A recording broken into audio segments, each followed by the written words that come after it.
Right, guys. Welcome everyone to the Canarian International Meeting of Alcoholics Anonymous. My name is Massey, and I am an alcoholic serving as your secretary today. Please join me for a moment's silence to remember the still suffering alcoholic, both inside and outside the room. And Jane is going to read the preamble for us. Hi, my name is Jane, and I am so grateful for being here. The preamble. Alcoholics Anonymous is a fellowship of men and women who share their experience, strength, and hope with each other, that they may solve their common problem and help others to recover from alcoholism.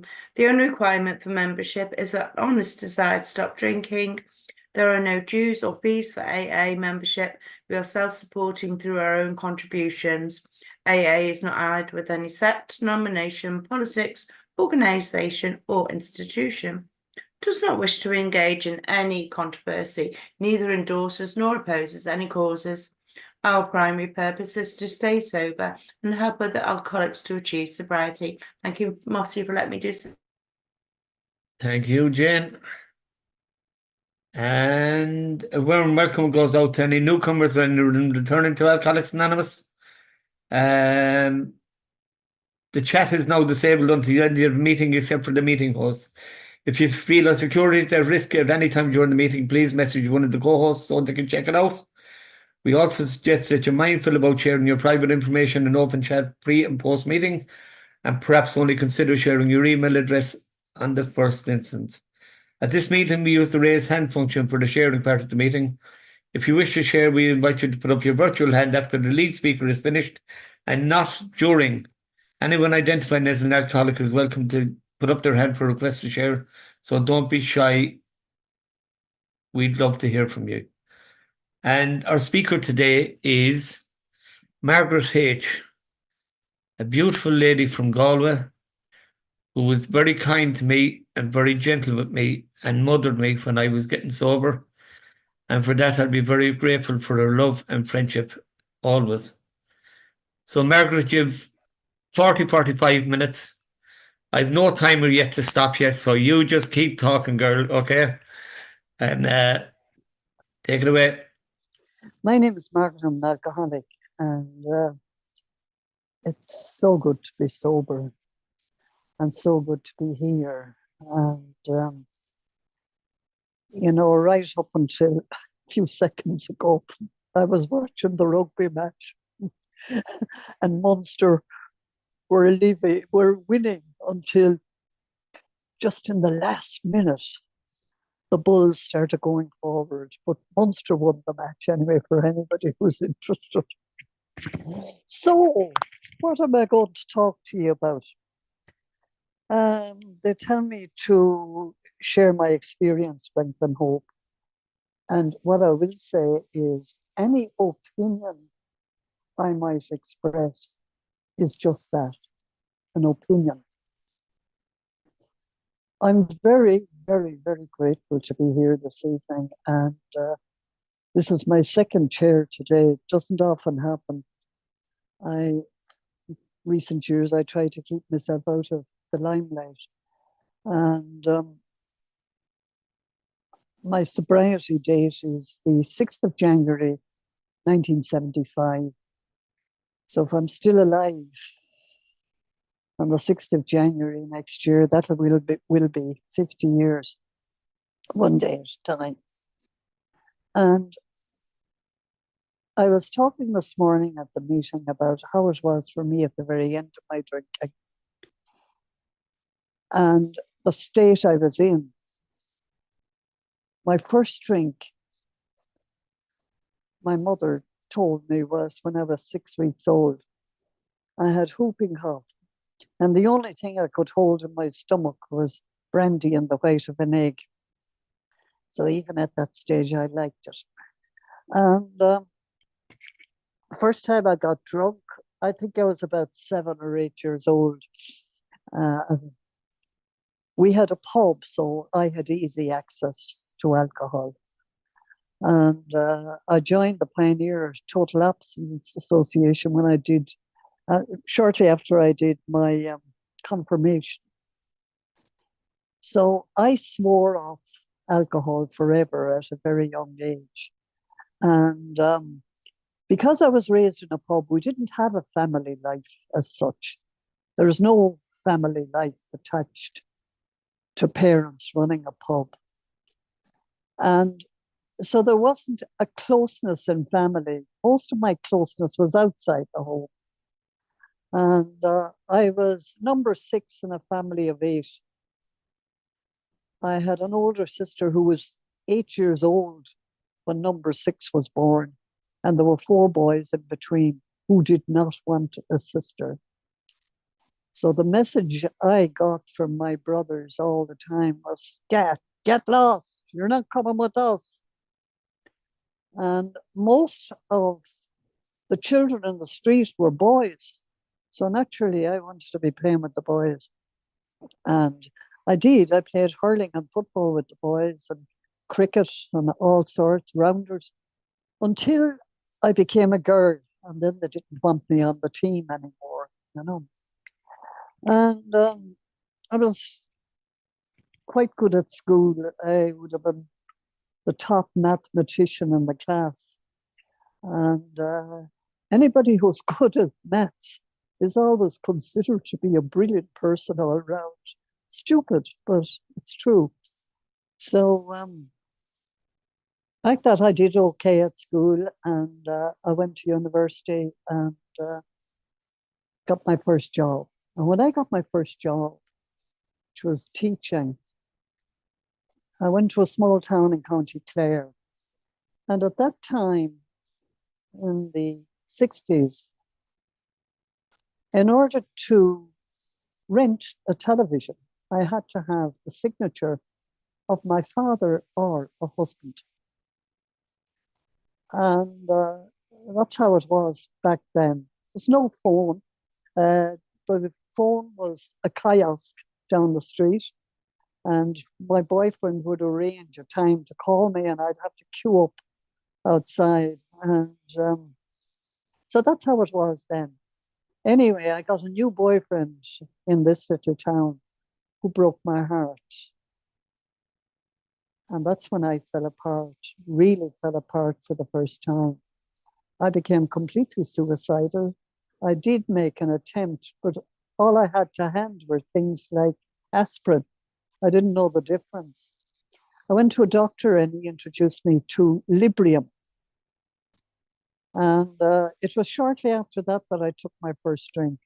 And when I found my first drink, I found magic, absolute magic.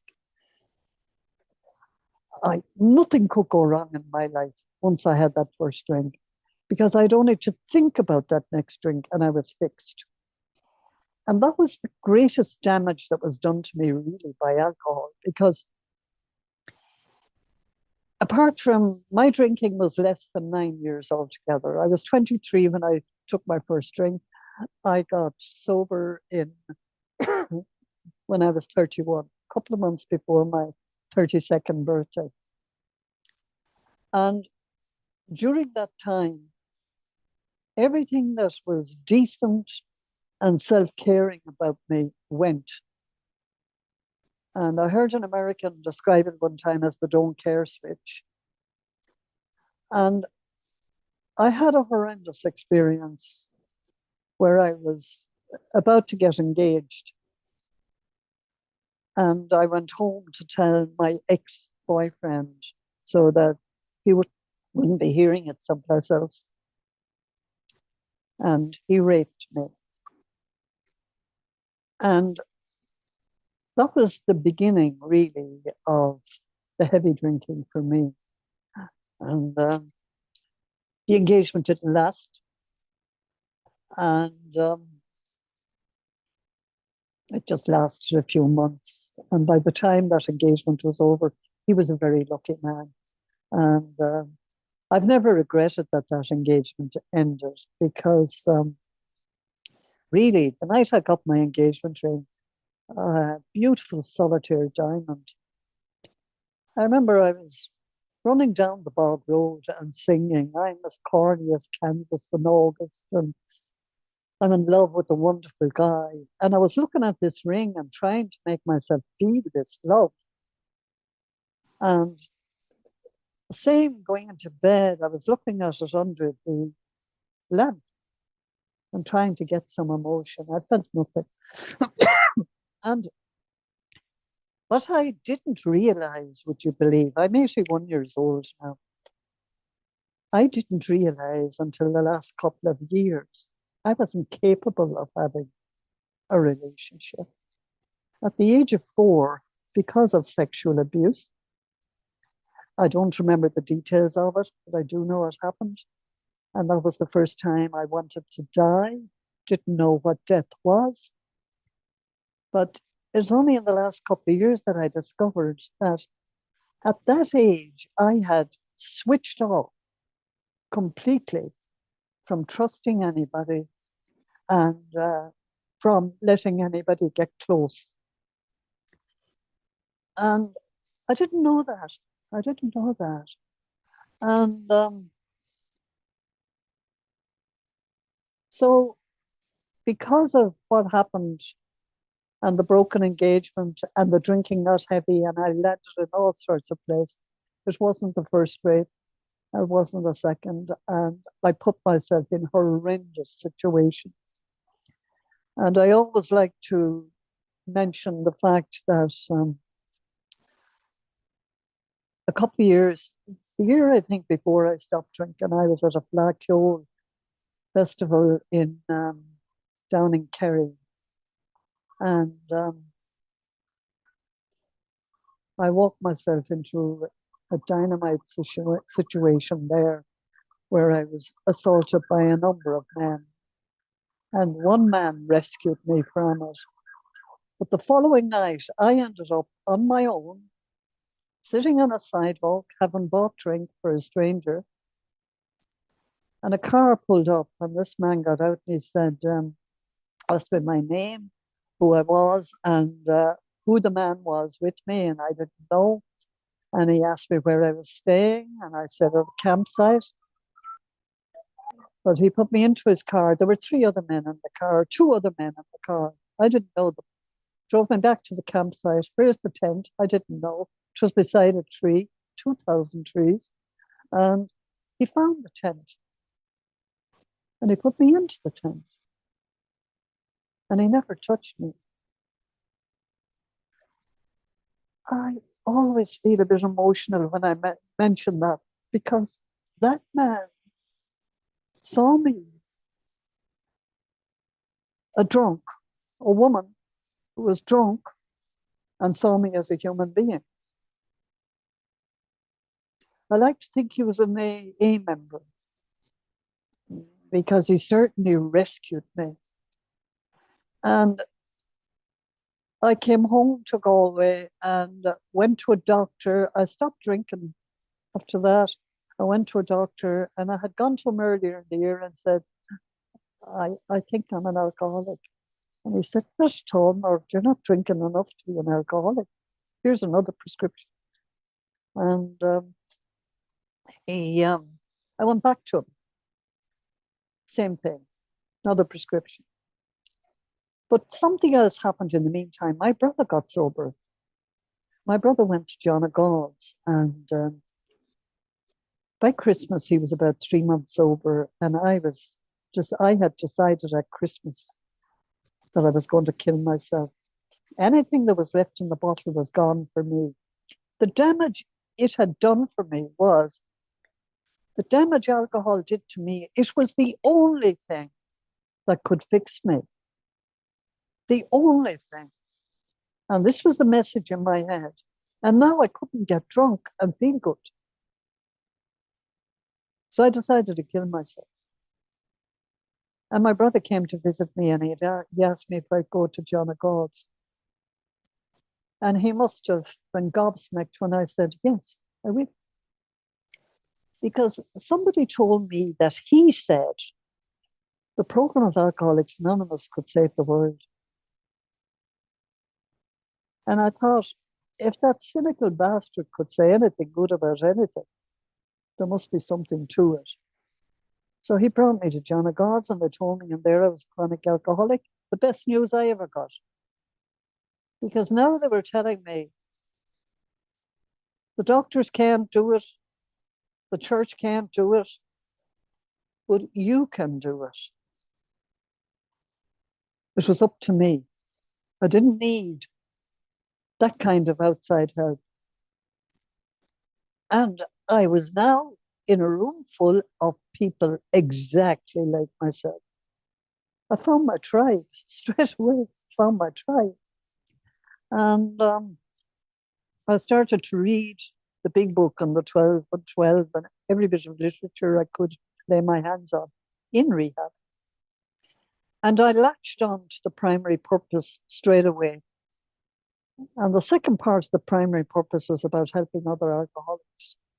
And I was at that in John of God's. I was persuading them all that this was the way. I went to my first meeting in John of God's and I interrupted it and told the chair we were sick and tired of listening all week to what alcohol can do to you. In other words, please entertain me. And he nearly came over the table at me and he told me to take the cotton wool out of my ears and shove it in my mouth. And the miracle is I stayed. Now, nobody spoke to me like that, but he did. And I stayed. So something must have registered with me that I needed something. And I know now what it was. When I looked around that room of the sober members who came in there, they all looked peaceful. They probably weren't, most of them, but they looked it. They looked clean. They looked together. That impressed me. And, you know, when it says in the big book, if you want what we have, all a newcomer has is looking around the room. That's all he or she has. And to me, I think back and base a lot of my thinking on how it was. Abby went to Bill.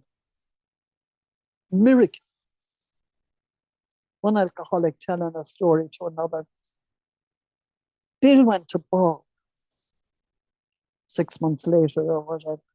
Another miracle. That's how it was. They didn't have a big book. They didn't have 12 by 12. They didn't have any of that. What they had was one alcoholic talking to another. And that's exactly what I found in John of God's. Yeah. And I found myself laughing at things that you wouldn't normally laugh at. And I had my first real belly laugh that I hadn't had for a long, long, long time with other alcoholics in that room. And the other lovely thing for me was that there were a lot of people object to me saying this, but they were all pathological liars just like myself. And I have a Swansea who says that she's not a liar. She doesn't tell me the truth all the time. She keeps it from me, but that's not lying. But yeah, that was a lovely feeling for me then. But next thing was, I'm leaving the hospital. Now, I made a decision. I made a pact with myself in that hospital. I said, I am never going to drink again. And I make that pact every day. And, you know, some people object to me saying that. How do you know you're not going to drink? I know I'm not drinking now. That's forever. That's my pact. And what I kept in the background without saying to anybody, I can always kill myself, you know. And there is suicide ideation in my family. My grandfather committed suicide. My darling nephew did it a few years ago. And I've had cousins who've done the same. And there have been, in my family, my immediate family, at least one brother and one other sister and myself have attempted suicide. And I, in my early years, when I left the hospital, I said, what did I need when I left that hospital? They told me to go to meetings, and I did. And I read all the literature, and I would sit up in bed at night with the literature and my glass of milk and my sandwich and whatever. And I went to the meetings. But after a few months, I got bored, silly with the meetings because it was all drinking stories mostly. And I had heard them all. And there wasn't much talent at the meetings either, you know. So I decided to stay away for a few weeks. But I crawled back. Something happened within me at some level that said to myself, I need them. I need them. And next thing, I bring my father to hospital. And he has a conversation with me that night. Told me he loved me. He was proud of me. And he also said, you know, he said, Margaret, even though you were drinking a lot, you were always there to bring me to hospital. So seemingly I did a couple of good things whilst I was drinking too. But he was never to come out of the hospital. He died a number of weeks later. And when he died, I started taking Valium. And I ended up back in John O'Gall's with a breakdown. And when I went into that hospital, they wanted to, no, I wanted to be put into a room and to break bottles or plates or anything and to scream. And instead of that, they filled me full of strong medication. And when I came out of the medication, I was literally shaking. So they gave me shock treatment to get over that. And they sent me out of the hospital with a bucket load of pills. And when I got home, I took 7 antidepressants and there was no hit. So I made another decision. I threw them all down the toilet and decided I would bring my depression and everything else about me under the umbrella of Alcoholics Anonymous. Best decision I ever made. And I have an aversion to medication, any mind-altering medication. Complete aversion to it. And now I'm not a medic. I'm not telling anybody about taking medication. But all I know about me and antidepressants, I was on them before I stopped drinking. That the first couple of times I'd take the new medication, it worked.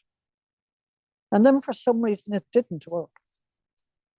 So I'd want a new one or up the dose. And of course, it was a placebo effect I was having.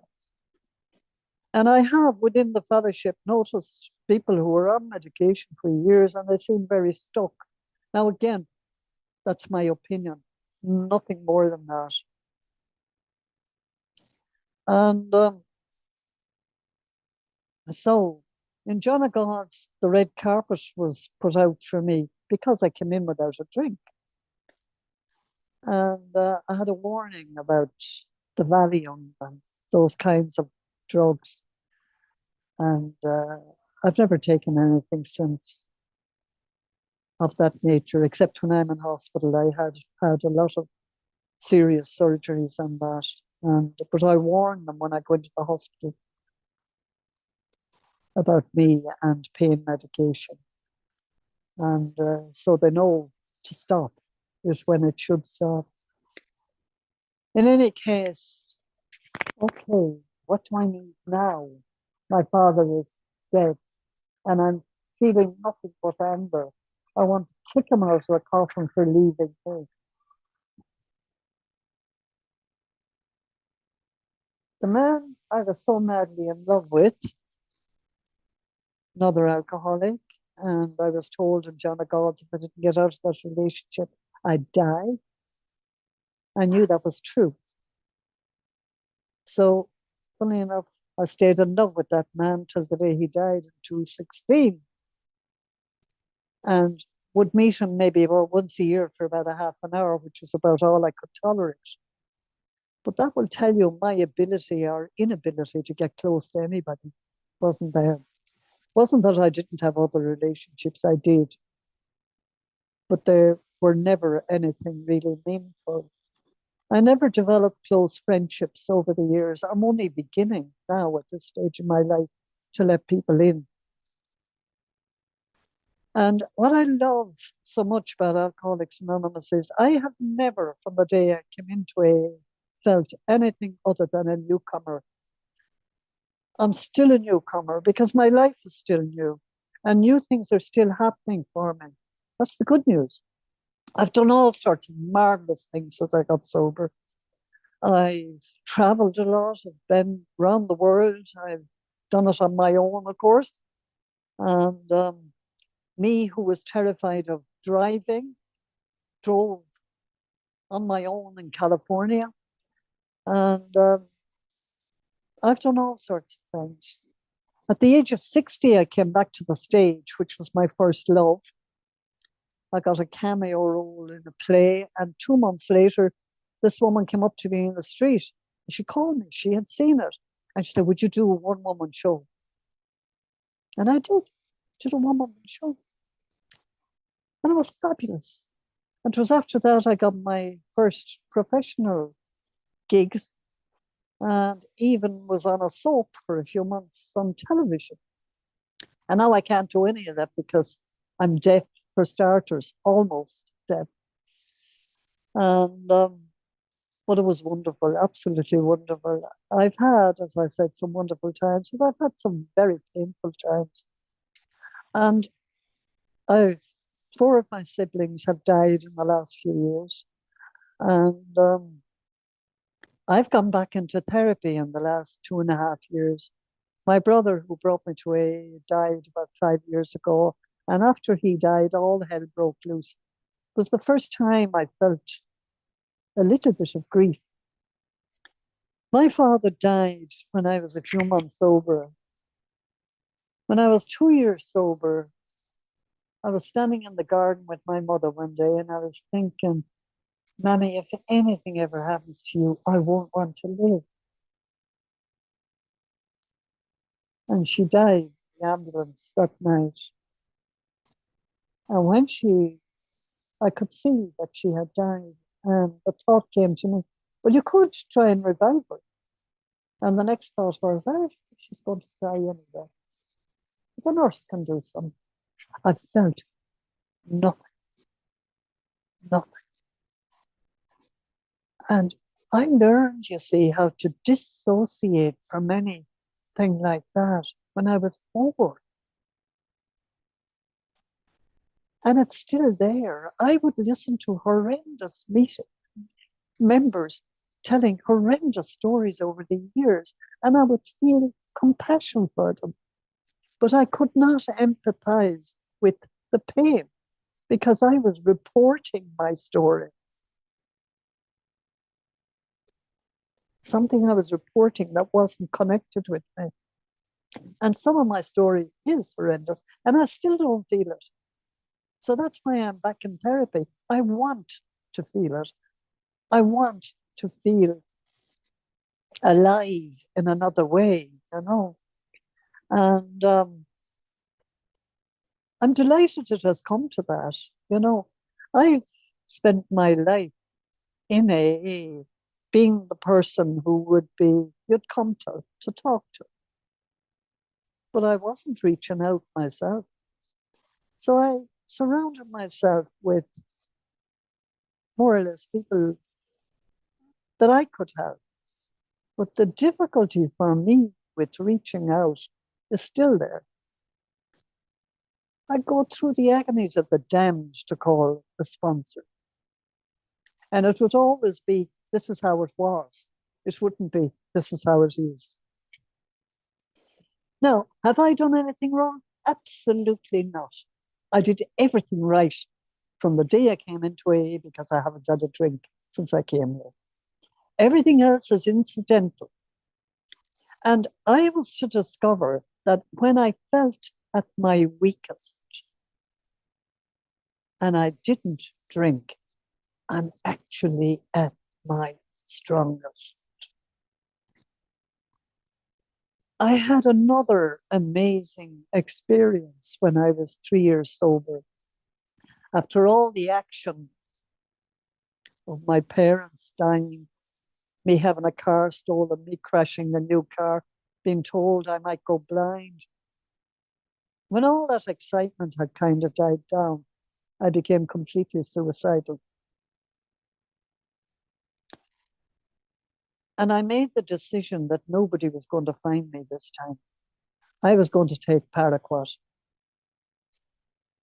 And paraquat is a deadly weed killer.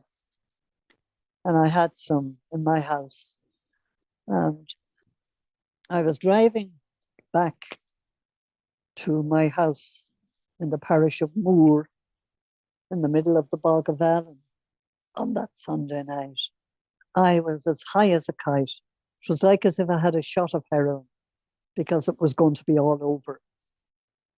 And when I arrived at my house, it was in the middle of the country. I was just in the door when the door was knocked. And I answered the door, and there was my neighbor. She lived a couple of 100 yards up the road.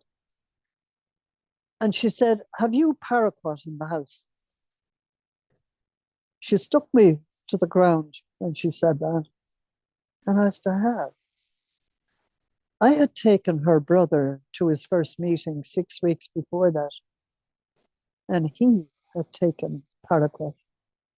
And because of my connection with him, she got worried straight away. It was like a psychic thing. And she ran down the door, down the road when she saw the car pulling up. And I gave her the paraquat. And the tragedy is, he regretted it as soon as he took it. And it took him about 2 weeks to die, poor man. But that cured me. I've never had that shot of heroin around the thought of killing myself ever since. There are times when I feel I wish it would be all over because I do suffer from horrendous physical pain, trapped nerves and all of that. And I won't take strong medication because the pain isn't there all the time. But if I was to take that stuff, my head would be gone all the time. And that would be leading for me to another addiction. Also, my hearing is more or less gone. I wear hearing aids that aren't very successful. And I find it difficult being in company because people don't mean any harm, but they end up talking to one another because it's very tiring trying to talk to a person who can't hear you very well. I decided to spend Christmas alone this year because I couldn't take that anymore. And I couldn't be around small children that I'd be saying to them, "What did you say? What was that?" Can't do that to a child. No, I'm not feeling sorry for myself. You know, I have you people. I have AA, I have Zoom. And Zoom came to me at a great time because by the time COVID attacked, I was ready to stop going to meetings because I couldn't hear anything. And they were disturbing me more than comforting me. Now, I know I'm going back and forth with my story, but I don't have a plan of story, so you have to take what you get. And I'm looking at the clock. I have to go another 5 minutes or so. So I'm thinking back of when I came in first. And one of the first people, Mossy talks about me, consoling him and being kind to him when I came in. That was exactly what I got when I came into AA. And it's the thing that I want to pass on to the day I die. I had the lovely Sean from Barna. I used to see him every Friday night when I would come back to Galway. And he would stand beside me and he put the arm around me and he'd kind of pull me in that way. And he'd say, "You're doing well." And what I love about Sean is 52 years sober this year. And Sean, when he's sharing, will say, "I'm doing good." And I can tell you, people, I'm doing good too, you know. And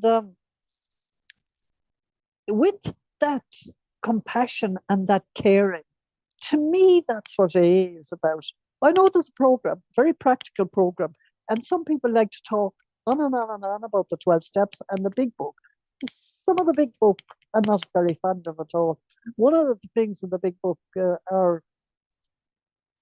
talks about our defects. I'm not defective, thank you. I have characteristics maybe that don't help me so often and might maybe even offend others, but I am no way defective, and neither is anybody else in the room. I've always done my best, even if it didn't feel like my best, because I'm my own greatest critic. Heard a member in the room the other day saying, I'm happy to be, who named himself. And I remember thinking immediately, yeah, I'm happy to be Margaret too, but I only wish everybody else would think the same way. And I know, well, they don't, but that's okay. It's okay, but it doesn't feel okay. I want everybody to love me, like me, admire me. And I think that's a human characteristic that's normal. And I'll give myself a hard time now after this meeting about what I should have said and what I did say and how I should have said it and how I should have said it. But that's okay too. These days, I generally have a little bit of a hobby horse, and or something that strikes me at least once a week that's new for me. And these days, it's about really telling the truth of where you're at. And that's not easy. That is not easy. I heard a woman I am so very fond of sharing something that was difficult for her to share during the week. And she felt shame because she's X number of years sober. I remember that happening to me when I was 3 years sober. I was supposed to be all together. And it took me a long, long time to discover that feelings are neither right nor wrong. They just are. And that summer, I went off to Los Angeles. And I heard a woman share. She was 40 years sober. And she said she was experiencing the worst day in her life. And I thought, oh my God, thanks be to God. Thank God, She consoled me, because that was around the time I had just made that little date with the paraquat. So I wasn't supposed to be anything. The only thing you and I have in common in this room is alcoholism. And the disease doesn't go away. They tell me it's emotional immaturity, supersensitivity, and grandiosity. And I can assure you, at any given day, all of those can be alive and well in me, because I still have the disease. And in Los Angeles, I met the youngest member I was ever to meet. She was 19, she was 6 years sober. Her name is June G. I don't know what her surname is. I think it's Glynn, but I'm sure you'll get her online someplace. And she's still sober to this day. And she's 52, 53 years sober at this stage. And the other thing that happened to me when I was there was I went to a meeting where Chuck C was doing the chair. And he was like a guru. He became Bill's sponsor. And I took one sentence away from what he had to say that I remember to this day. He said, "This isn't a self-improvement program. It's a program of action." And I was to discover that sometimes the action is make a cup of tea, move, shift your ass. It can change the mood a bit. I also made a decision when I got sober first, never to lie on in bed. I never do that. I love my bed when I'm going to bed at night. But once I wake up in the morning, it becomes a very gloomy place if I decide to stay on. So I don't do that. Only if I'm sick will I be in bed. Now, folks, I think I've given you 40 minutes. And I'm sorry, I was kind of distracted by the rugby match. But I'm so glad to be here. I am thrilled to be sober and lovely to see Mossy again. And yeah. Oh, and my favorite meeting is room 7, Zoom meeting at 1 o'clock, where we talk about how it is today. Thanks very much, Mossy, for asking me. Thank you, Margaret. And today, I'm good. And today, I'm glad that you're my friend. I'm glad that you came into my life. And I'm certainly glad that you were there to carry the message of Alcoholics Anonymous to me. So that's it. Guys, Margaret, thanks a million again. So, folks, we've just come to the end of the sharing part of our meeting. I'd like to thank everybody who's done service here today, Mossy and Katrina, and all the rest of the co-hosts and the readers. In particular, Margaret, I'd like to thank you. Sometimes we're blessed enough to have the first person to share who sets a lovely tone and a lovely context for the meeting. And today, I think you led us into a beautifully, beautifully deep spiritual meeting, and we are so grateful for that. Thank you. The promises which our Kathleen is going to read, and then hopefully Margaret will take us out with a string prayer. Oscar will get that stage. So Kathleen, so 50 days, Kathleen, it's fabulous to have you. I know you inside and outside of the fellowship, and I am so glad to know you and to watch you on your journey. So fire away, Kathleen, when you're ready. Thank you. My name is Kathleen, and I'm an alcoholic. If we are painstaking about this phase of our development, we will be amazed before we are halfway through. We are going to know a new freedom and a new happiness. We will not regret the past nor wish to shut the door on it. We will comprehend the word serenity, and we will know peace. No matter how far down the scale we have gone, we will see how our experience can benefit others.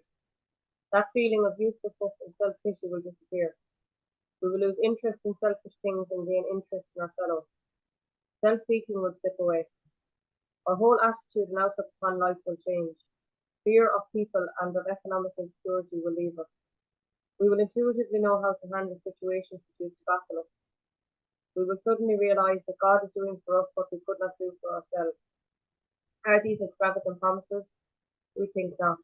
They are being fulfilled among us, sometimes quickly, sometimes slowly. They will always materialise if we work for them.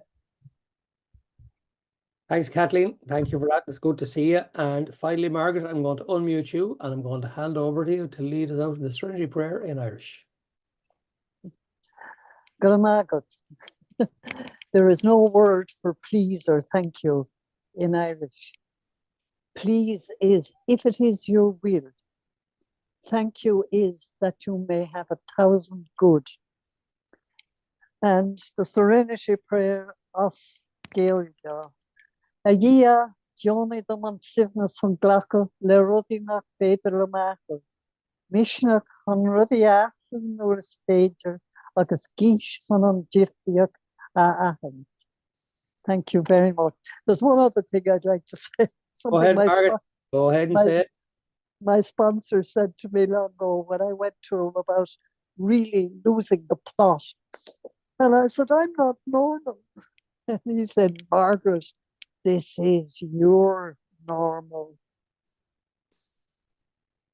Thank you, everybody, for being here this evening. What a wonderful share. Thank you very much. And you know You're what? wonderful, Margaret. I think Margaret being normal is overrated. Thank you so much. After recording, I think. No such thing as normal.